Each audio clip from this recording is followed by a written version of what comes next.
To object. First of all, let me say I agree with most of what the distinguished senator from New Jersey is saying. He mentioned that the profits of the top 5 oil companies, those are Shell, BP, ConocoPhillips, ExxonMobil, and Chevron. They're the giants. And if we'll recall last week when I objected to the arbitrary figure cap of $10 billion, it was because it was arbitrary. And I quoted a lot of people in the administration saying that we don't want to have, shouldn't be an arbitrary cap.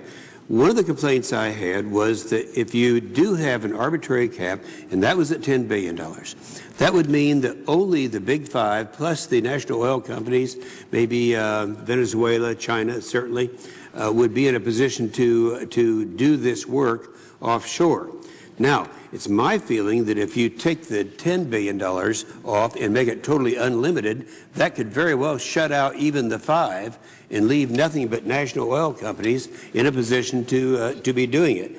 I believe we should increase the cap, and I know that there's unanimity in that notion. We have to do it. Certainly, Secretary of the Interior said it is, and this is what he said about the $10 billion cap, it is important that we be thoughtful relative to that, what that cap will be, because you don't know. You want only the BPs of the world essentially to be the ones that are involved in these efforts.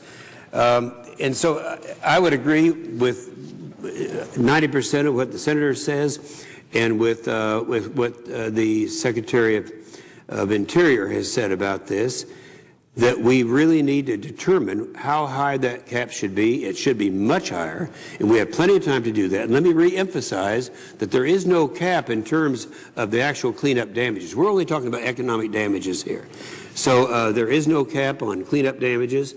I think there should be, at some point, we have to arrive at a cap. A lot of people are working on it. The administration is working on it. The Department of Interior is working on it. And we're working on it. So I think we need to increase that, and for that reason, we need to have the time to get that done, and I do object. Madam President.